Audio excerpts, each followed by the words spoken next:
We appreciate all of the guests who have appeared on our show and sincerely thank them for providing you, our audience, with useful information. However, the advice our guests provide is theirs, and we encourage you to seek out a professional if you have specific questions about any topic we cover on the Crushing Debt podcast. On this week's episode of the podcast, Timeshare Exits with Gordon Newton. Welcome to the Crushing Debt Podcast with your host, Florida attorney Sean Yesner, where our goal is to help you get rid of the financial bullies in your life. So welcome back to this week's episode of the Crushing Debt Podcast. My name is Sean Yesner with Yesner Law, and as always, the podcast is brought to you by Yesner Law. And as you heard in the introduction, I've got a guest on the show this week. Now, this topic has been a pain in my rear end for a couple of different clients for a couple of years. And so I actually heard this guest on Tyler Sheff's show, Cash Flow Guys. And so if you guys haven't had an opportunity, we are very, very friendly with Tyler Sheff and the Cash Flow Guys and the Cash Flow Guys podcast, and I would highly suggest you check it out. But my guest this week is the president and co-founder of the Newton Group, and he's also the author of The Consumer's Guide to Timeshare Exit. And so my guest this week, I'm happy to have on Gordon Newton. Welcome, Gordon. Sean, thanks for having me. So The Consumer's Guide to Timeshare Exit, people can find this on your website, which is Newton Group Transfers, so Newton grouptransfers.com, and I think it's /guide, I think is where I found it. So newtongrouptransfers.com /guide. And I know you and I started talking about this. I was telling you a story about a client that I have where they were told by their timeshare company, yeah, if you provide us with XYZ documentation and information, we'll take the timeshare back. And so the clients immediately responded and said, absolutely, yes, send us the information that we need to give the timeshare back. And then it's fallen into a black hole and we haven't heard from the timeshare since. And then I started in with a letter to the timeshare company saying, hey, you promised to take the unit back. If you don't do it, we're going to sue you. And that letter saying we're going to sue you has got about as much response as the clients trying to go to them directly. So the Consumer's Guide to Timeshare Exit, why is it so difficult to get rid of a timeshare? Well, I think you've experienced it firsthand. It's difficult because, quite frankly, they don't want you out. And that's why they designed the contracts the way they did. These contracts go on into perpetuity. So it'll go down to your kids and your kids' kids. So there really is no end to these things. Some resorts are just HOA run, which means they've sold them once and they no longer have a sales force and they moved on. So wow. So the Consumer's Guide to Timeshare Exit is not very long. It's a pretty quick read. About 16 pages. We designed it that way because we didn't want to scare people. I mean, when we were putting it together, we thought, boy, my goodness, it's now 16 pages. But there really is a lot there to help level the playing field for timeshare owners. There are a lot of scams out there. And, I like I say in the guide, going back to the resort, I don't recommend because I've seen too many of these stories come back to me. I'll put it to you this way, Sean, nobody owns more timeshares than existing timeshare owners. You're part of a captive audience. They keep reselling you. Reselling in terms of, yeah, if you pay another annual fee, we'll talk to you about doing XYZ. Or if you buy more points, we'll talk to you about XYZ, about getting out. Well, it's not only just an offer, but it's, you're there on campus and the resorts are beautiful. It's just the contracts associated with the resorts are toxic. They're very tough. And so when you're there, you're being resold something else again. Now, look, many of these timeshare contracts, they have what I call a get out of jail free card or a license to lie. It says you're agreeing to the written terms of the agreement, no matter what the sales representative may have told you. A few years ago, the New York Attorney General took issue with that. There's something like 1,500 resorts in the United States. He got 2 to agree to take that out because, that made things very easy. You want to believe the person that's sitting across from you telling you this is a fantastic property. It's a financial investment. I don't know if they said that to him or not. Each one is a little bit different. But, yeah, they had essentially a license to lie, and many of them still do to this day. Well, and I know that, I'm here in Florida, and I know that Florida has a specific section of the Florida statutes, Chapter 721, that deals specifically with timeshares, although timeshare law would be pretty much governed by state law. So I assume every state's going to be a little bit different. But sort of as a side note, are you finding, I remember the days where timeshares were, you have this house for week 26 of the year, and that's when you can use it. But now I know that timeshares have sort of shifted to this points system. You can have whatever property you want, whenever week you want, so long as you have bought or purchased or accumulated a sufficient number of points. Do you think one of those, is the points timeshare now more prevalent? Is the physical, you have this particular property for this particular week of the year, is that timeshare dead? Well, more and more resorts are moving away from that. And look, I could speculate that they do that because you can actually sell more timeshare that way.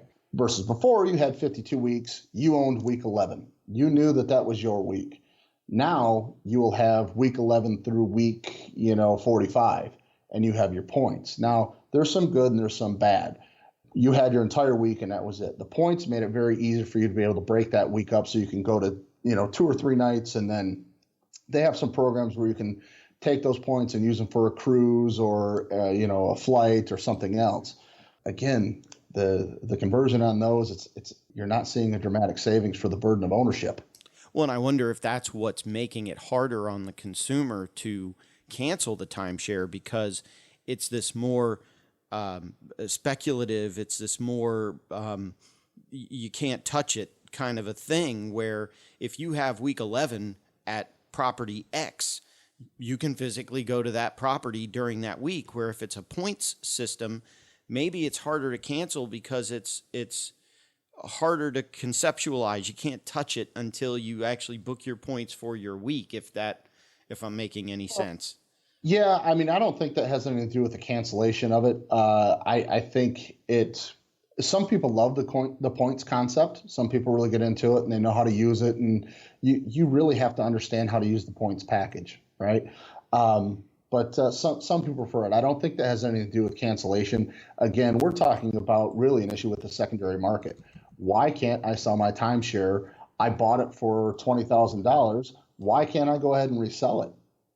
Yeah. The answer is that these are liabilities. They're not assets. And really, they do a fantastic job of bringing you down there, getting you excited, being on vacation, taking you through the resort to where you can actually see yourself there. I mean, it's a 4 to 6 hour high pressure sales presentation, and to be able to duplicate that on the secondary market, good luck. Much less just being able to place it for an online ad on the internet without any of that extra puffery. It just doesn't sell because people begin to realize these things are not financial investments. They're not assets. They're liabilities. Yeah, I actually tried to sit through, or I actually did sit through a timeshare presentation because I wanted to see what a lot of my clients go through that own timeshares. And you're absolutely right. It was high pressure, 4 to 5 hours. They do a masterful job of building up what's your dream vacation, what's your ideal vacation, and then it comes with this unbelievably large price tag. But if you book through, if you buy in our timeshare, then you get this massively expensive vacation for just a few dollars a month, kind of a thing.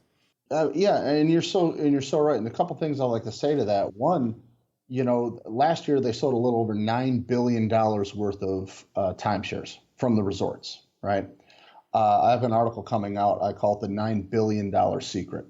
The $9 billion secret is had you contacted me, I would have given you that same timeshare for free, along with a 30 or 45-minute education on how to use it. Right. These are right-to-use products, and somebody has already gone ahead, in many cases on the secondary market, and paid for that right to use already. That blood has already been spilt. The average new timeshare last year went for a little over $20,000. That $20,000 on the secondary market has already been paid for. So why don't we go through a couple? I don't want to give away the whole thing, but a couple of the different scams that are in the Consumer's Guide to Timeshare Exit. And I think the one that you and I talked a lot about pre-interview was the companies that say, we have attorneys on staff. And so what's your take on that statement? Yeah. I mean, look, It's unique to actually be able to talk to a podcast because that's also an attorney. So it's fantastic in that regard. I should also state that I am not an attorney.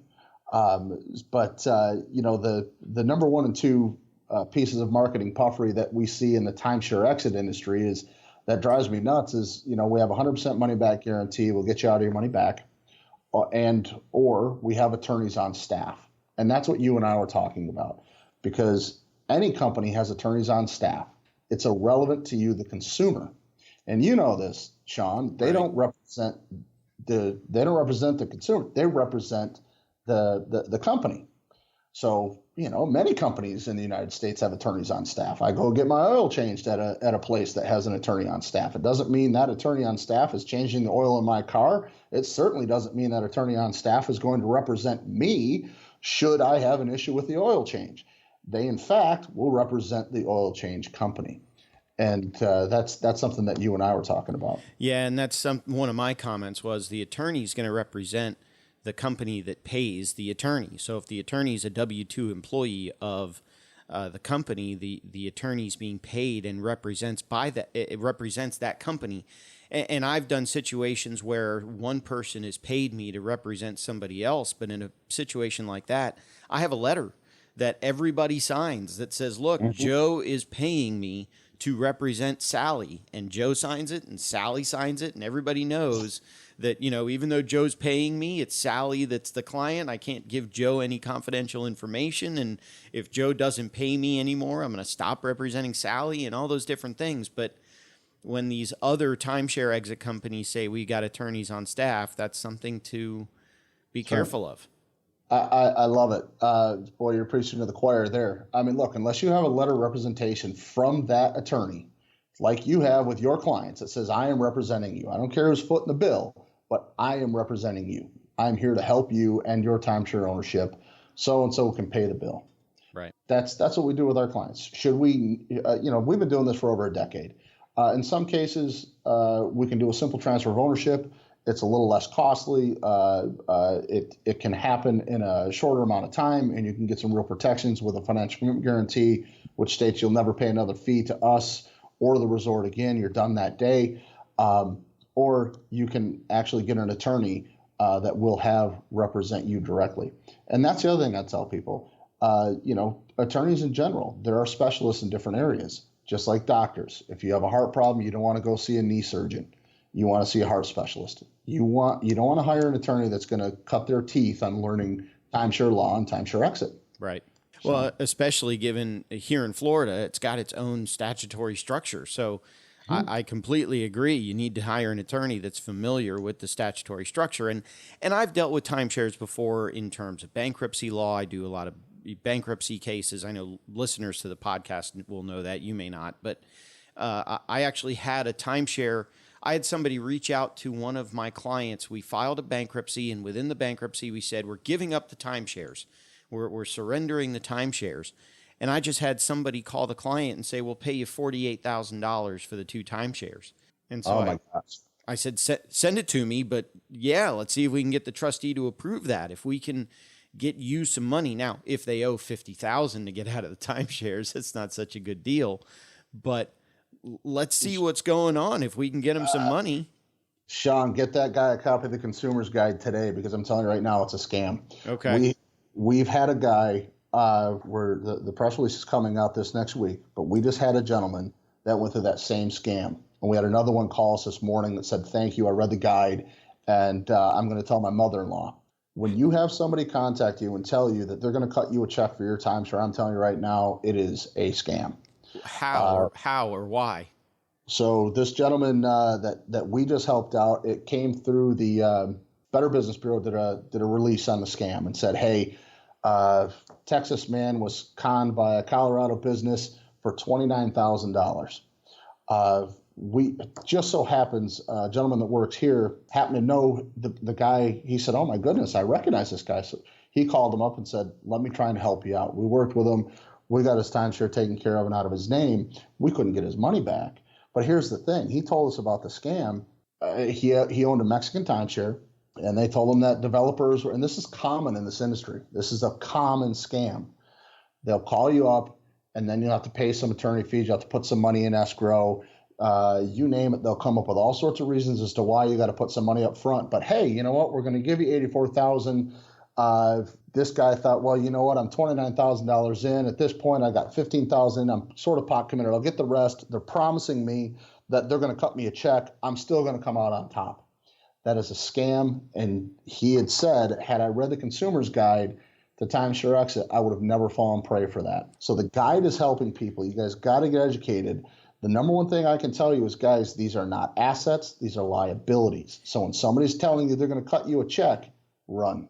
Because, and if I'm understanding what you're saying correctly, the reason it's a scam is because even though these companies will promise to cut you a check, they'll say, before we cut you the check, you need to send us XYZ dollars, which then you think, well, if I give them a couple of $1,000s, but they're going to give me $50,000 in return, what do I got to lose? And then once you send them the money, they don't send you anything in return.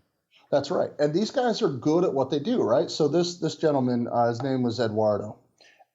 He tried to vet these guys. But like I said to him, I said, look, man, these guys are con artists. They're not con slobs. They're good at what they do. They're con artists. And so they took the steps. They had a Better Business Bureau rating. They had a registered licensed business. The business turned out to be a empty building that, upon further review.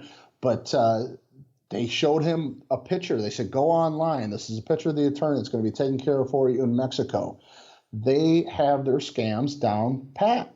Look, if you're a timeshare owner, you're at risk for scams. It's as simple as that. And that's why I encourage everybody to get the guide. And Eduardo said he got it after the fact. He said, man, I wish I would have had this from the moment I bought my timeshare. Wow. I would have known never to fall prey. It turns out that was his second time he got scammed. The first time they said that somebody was coming through town and they needed all the timeshare rooms for a fishing tournament. And hey, pay me $400 and we'll get it on the site and we'll run it out for you. I'm telling you, man, there's all sorts of scams out there. People need to educate themselves. And I cannot believe you and I didn't talk about this before the show. No. So this is real. I'll tell you right now, it ain't happening, man. Don't send them a dime. That's interesting here. And I haven't vetted it yet. And so I told the guy, send me the information, let me vet it. But wow, good timing on recording this episode, because now that I know, I'll be able to look for that major red flag and probably tell the client not to do it because it's a scam. At the same time, we also have the bankruptcy. We're in an active bankruptcy, a Chapter 13 payment plan bankruptcy. So if we were to strike a deal with this timeshare, even if it were a scam, we would then have to vet it with the bankruptcy court. And so hopefully, we haven't done anything with this proposed deal yet, but hopefully there would be enough red flags along the way that someone would catch it and save the client from losing even more money. But let me help you out. Send me the information after this, and I'll take a look at it, and I'll give you my input, and you guys can decide what to do from there. Yeah, no, I appreciate that. So the Consumer's Guide to Timeshare Exit also talks about how the money-back guarantees are not enough to protect you, having the attorneys on staff, using lawyers versus timeshare exit companies. Now, I am always of the opinion that it's more cooperation than competition. And so chances are I'm going to be more recommending that they go to you first and see if you can help them get out. And then if it's something where the client cannot get out, if you can't help them get out of the timeshare, which I think would be few and far between, but in those occasions where you can't, then let it come back to me, and then I can sue the timeshare company for the violation of various, Florida statutes, consumer protection laws, whatever it happens to be, which I think is what I'm going to have to do with these first clients that we talked about in order to get them out. But I completely agree with you in terms of everybody needs to stay in their lane. So, I'm not going to practice personal injury law when all I really do is bankruptcy and real estate law. I know a little bit about timeshare law in terms of dealing with some of these timeshares in other processes like bankruptcies or foreclosures or whatever. But chances are we'll start referring these all out to you as we move forward here. But also the Consumer's Guide to Timeshare Exit talks about the red flags to watch out for in the process, how to spot common timeshare exit scams, and all kinds of other additional information. So really, Newton Group Transfers, what you do is you help people get out of their timeshares, yes? That's right. Yep. I mean, that's the long and the short of it. We don't resell it. We're not a listing company. We're not going to donate it. I tell people, look, the resorts have mastered selling timeshares. They've mastered their craft doing that, but we've mastered our craft in ending timeshare ownership. Nice. Anything else you wanted to talk about? Anything we didn't cover? Anything you wanted to say before we put a wrap on this show?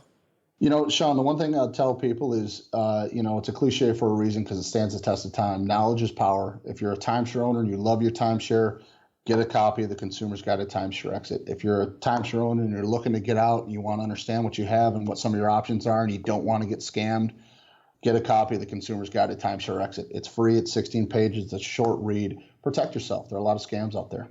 Well, thank you. I really appreciate you being a guest on this week's show. Again, it's the Consumer Guide to Timeshare Exit. You can find it on Gordon's website, which is newtongrouptransfers.com, NEWTON grouptransfers.com. You can find the Consumer's Guide to Timeshare Exit on their website, or you can call them directly. The number is 877-354-4321. I think that number is also on their website. If you go to their website, newtongrouptransfers.com. If you own a timeshare, if you're thinking about owning a timeshare, if you're trying to get rid of a timeshare, go ahead and download the Consumer's Guide to Timeshare Exit. Give Gordon Newton and his company, give them a call, see if they can help you. Give me a call, and I'll either refer you over there, or if they can't help you, maybe I can jump in and rattle some cages and file some lawsuits. But Gordon, thanks again. I really appreciate you being a guest on this week's show. Thanks for having me, Sean. I appreciate the time. And we will talk to you in next week's episode of the Crushing Debt podcast. If you have questions that you think would make a great topic for a future episode, please email Sean or connect with us on social media. Sean Yesner and Yesner Law, PL, are Florida licensed attorneys. The information contained in this week's episode is not a substitute for legal advice. Your situation may differ, especially if you are located somewhere other than the state of Florida. If you have questions, please contact our office or contact a local attorney. Thank you for listening to this week's episode of the Crushing Debt Podcast.